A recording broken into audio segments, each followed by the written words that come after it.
আসলে এই কোরআনের স্বাদ যারা প্রকৃতপক্ষে পেয়েছে, এই কোরআনের মজা যারা প্রকৃতপক্ষে পেয়েছে, তারা এই দুনিয়ার মধ্যে আল্লাহ তাআলার সাথে ভালো ব্যবসা করতেছি। আর যারা এই কোরআনুল কারীমকে তেলাওয়াত করে না, আল্লাহ পাক রব্বুল আলামিনের সাথে কোরআনের সাথে সম্পৃক্ততা নাই, আল্লাহ পাক রব্বুল আলামিন বলেন যে তোমরা ব্যবসায় লস খাইছো। কারণ তোমাদেরকে আমি আল্লাহ পাক রব্বুল আলামিন এমন একটা কিতাব দিয়েছি, যেই কিতাবটা দুনিয়ার মধ্যে সবচেয়ে দামি। আল্লাহ পাক রব্বুল আলামিন এই কোরআনকে এত এত দামি বানাইছেন। মায়ার নবী সাল্লাল্লাহু আলাইহি সাল্লামের সাহাবী হযরত উসমান রাদিয়াল্লাহু তাআলা হাদিস শরীফের মধ্যে বলেছেন, তিনি বলেন যে আমি মায়ার নবী থেকে আমার এই নিজ কান দিয়ে শুনেছি, আমার নবীকে দেখে দেখে আমি এই হাদিসকে শুনেছি। হযরত উসমান রাদিয়াল্লাহু তাআলা আনহু বলেন, قال النبي صلى الله عليه وسلم خيركم من تعلم القرآن وعلمه। হযরত উসমান রাদিয়াল্লাহু তাআলা আনহু বলেন, দুনিয়ার মধ্যে সবচেয়ে উত্তম ব্যক্তি কারা জানেন? দুনিয়ার মধ্যে সবচেয়ে উত্তম ব্যক্তি হলো যিনি কোরআন মাজিদ শিক্ষা করেছেন এবং কোরআন মাজিদকে শিক্ষা দিয়েছেন। দুনিয়ার মধ্যে ওই ব্যক্তি উত্তম।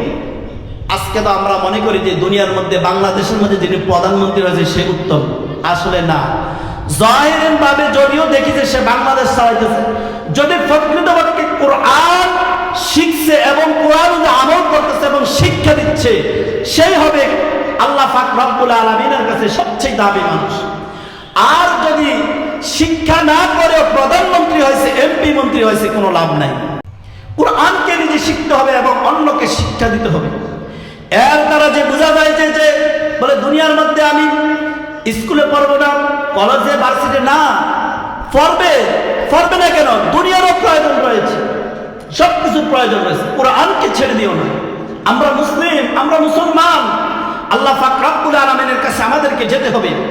আমরা তো সব সময় প্রতিদিন এলান শুনতে থাকি, আজ এলান করেছে ইন্না লিল্লাহি ওয়া ইন্না ইলাইহি রাজিউন।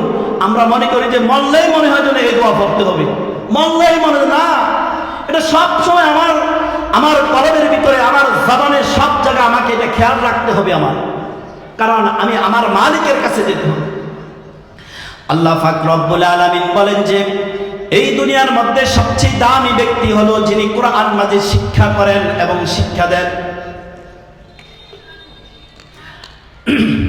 আল্লাহ পাক রব্বুল আলামিন বলেন, হে দুনিয়ার মানুষের দল, এই দুনিয়ার মধ্যে সবচেয়ে উত্তম পড়া হলো কোরআন তেলাওয়াত। আফদালুল ইবাদাতি তিলাওয়াতুল কোরআন। কোরআন তেলাওয়াত হলো এই সবচেয়ে উত্তম ইবাদত। আল্লাহ পাক রব্বুল আলামিন কোরআন অনেক দামি। এজন্য হযরত সাঈদ ইবনে মুসাইয়্যিব রাদিয়াল্লাহু তাআলা আনহু বলেছেন, হে দুনিয়ার তালিবে ইলমরা, হে দুনিয়ার ইসলামী শিক্ষায় শিক্ষিত ব্যক্তিরা, হে কোরআন পড়নে ওয়ালারা, আমি মায়ার নবী থেকে শুনেছি, আমার নবী বলেছেন এই দুনিয়ার মধ্যে যারা কোরআনকে শিক্ষা করেছেন, ইলমে নবুয়্যিকে শিক্ষা করেছে, তারা দুনিয়ার মধ্যে সবচেয়ে উত্তম মানুষ। তবে কোন তালিবুল ইলম, কোন আলেম, কোন কোরআন শিক্ষা করে না ওয়ালা যদি এই দুনিয়ার মধ্যে যদি সে ইংরেজি শিক্ষায় শিক্ষিত ব্যক্তিকে, বাংলায় শিক্ষা শিক্ষিত ব্যক্তিকে তার চেয়ে উত্তম মনে করে, তাহলে তার মতো লাঞ্ছিত অপদস্থ ব্যক্তি দুনিয়ার মধ্যে আর কেউ নাই। আমার মায়ার নবী বলেছেন, হযরত সাঈদ ইবনে মুসাইয়্যিব রাদিয়াল্লাহু তাআলা আনহু বলেন, হে দুনিয়ার তালিবুল ইলমরা, কোরআনকে শিক্ষা করে নেওয়ালা, কোরআনের হাফেজেরা, হে দুনিয়ার আলেমেরা, হে কোরআনকে ভালোবাসনেওয়ালারা, সাবধান সাবধান। দুনিয়ার মধ্যে তোমরা যারা কোরআন শিক্ষা করেছো, বাংলায় শিক্ষা শিক্ষিত ব্যক্তিকে, ইংরেজি শিক্ষায় শিক্ষিত ব্যক্তিকে, ডক্টর, ইঞ্জিনিয়ারকে, বৈজ্ঞানিককে তোমরা নিজের চেয়ে উত্তম মনে করিও না। কারণ আল্লাহ পাক রব্বুল আলামিনের কাছে কোরআন দামি। আল্লাহ পাক রব্বুল আলামিনের কাছে কাছে কোরআনের চেয়ে আর অন্য কোনো কিতাব আল্লাহ তাআলার কাছে আর কোনো কিতাবের দামি নয়। হযরত মোল্লা আলী কারি রহমতুল্লাহ আলাইহি বলেছেন যে দুনিয়ার মানুষের দল, তোমাদেরকে আমার মায়ার নবীর একটা হাদিস শোনাইতে চাই। আমার মায়ার নবী সাল্লাল্লাহু আলাইহি সাল্লাম বলেছেন, যারা এই কোরআনকে সিনায় জায়গা দিয়েছে, কোরআনকে শিক্ষা করেছে, তারা এই দুনিয়ার মধ্যে আমার মায়ার নবীর নবুয়তের ইলমকে তার কপালের মধ্যে লিখে নিল। হযরত আল্লামা তাশতারী রাহমাতুল্লাহ আলাইহি বলেন, হে দুনিয়ার মানুষের দল, তোমাদের চেয়ে উত্তম ব্যক্তি এই দুনিয়ার মধ্যে কেউ নাই। যারা কোরআনকে শিক্ষা করেছে, কোরআন অনুযায়ী আমল করে, কোরআনকে তেলাওয়াত করেন, তাদের চেয়ে উত্তম ব্যক্তি দুনিয়ার মধ্যে আর কেউ নাই। শারহ ইয়াহইয়া কিতাবের মধ্যে লেখা হয়েছে, এই কোরআন হাসরের ময়দানে কোরআন তোমার জন্য সুপারিশ করবে।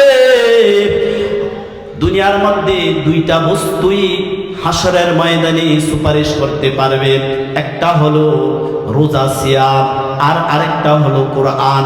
এই দুইটা জিনিস হাসরের ময়দানে প্রতিটা বান্দা বান্দির জন্য আল্লাহ পাক রব্বুল আলামিনের কাছে সুপারিশ করবেন। যারা এই কোরআনকে পড়েছে, এই কোরআন অনুযায়ী আমল করেছে, আল্লাহ পাক রব্বুল আলামিনের কাছে সুপারিশ করবেন। আল্লাহ পাক রব্বুল আলামিন বলবেন, হে কোরআন তুমি কি চাও? কোরআন বলবে, ওগো আল্লাহ, দুনিয়ার মধ্যে আপনার এই বান্দা বান্দিরা কোরআন তেলাওয়াত করতে গিয়ে তারা ঘুমাইতে পারে নাই, সারাদিন রাত আমাকে নিয়ে ফিকির করেছে। রোজা বলবে, ওগো আল্লাহ, আমি তাকে খাবার, সে দুনিয়ার মধ্যে কত সুন্দর সুন্দর আইটেমের খাবার পেয়েছে, এরপরও খাই নাই, সারাদিন উপবাস ছিল। ওগো আল্লাহ, আপনি তার মাথার মধ্যে আপনি রাজ মুকুট পরাইয়া দেন। আল্লাহ পাক রব্বুল আলামিন বলবেন, ঠিক আছে, আমি তার মাথার মধ্যে আমি রাজ মুকুট পরাইয়া দিলাম। এরপরে কোরআন আবার বলবে, ওগো আল্লাহ, তার গায়ের মধ্যে আপনি সুন্দর জান্নাতি পোশাক পরিধান করাইয়া দেন। আল্লাহ পাক রব্বুল আলামিন ওই কোরআন পড়নেওয়ালাকে, রোজা রাখনেওয়ালাকে সুন্দর জান্নাতি পোশাক পরাইয়া দিবেন। আল্লাহ পাক রব্বুল আলামিন বলবেন, এ ফেরেশতার দল, আমার এই বান্দার জন্য তুমি যত কিছু প্রয়োজন রয়েছে তুমি সবকিছুর ব্যবস্থা করিয়া দাও। সবকিছু ওই বান্দার জন্য ব্যবস্থা করিয়া দেওয়া হবে। আল্লাহ পাক রব্বুল আলামিন বলবেন, হে হাসরের ময়দানের মানুষেরা, আমি আল্লাহ পাক রব্বুল আলামিন এই বান্দাকে maaf করে দিলাম। আল্লাহ পাক রব্বুল আলামিন বলেন, হে দুনিয়ার মানুষের দল, এই দুনিয়ার মধ্যে কোরআন পড়নেওয়ালার চেয়ে শ্রেষ্ঠ মানুষ আর দুনিয়ার মধ্যে কেউ নাই। আমার মায়ার নবী বলেন, এই কোরআন যার সাথে লাগছে, আল্লাহ পাক রব্বুল আলামিন তার মর্যাদা দিন দিন বাড়ায়া দেন। আল্লাহ পাক রব্বুল আলামিন বল, আল্লাহ পাক রব্বুল আলামিনের পয়গম্বর বলেন, হে দুনিয়ার মানুষের দল, বলেন নবী সাল্লাল্লাহু আলাইহি ওয়াসাল্লাম, ইন্নাল্লাহা ইয়ারফাউ বিহাদাল কিতাবি আকওয়ামা। আল্লাহ পাক রব্বুল আলামিনের এই কোরআন যার সাথে লাগছে, আল্লাহ পাক রব্বুল আলামিন তার মর্যাদা বাড়ায়া দেন। ওয়া ইয়াদউ বিহি আখারিনা। আর এই কোরআন যার সাথে লাগে নাই, এই কোরআনকে যা শিখে নাই, সে অপদস্থ দুনিয়ার মধ্যে হয়ে রয়েছে।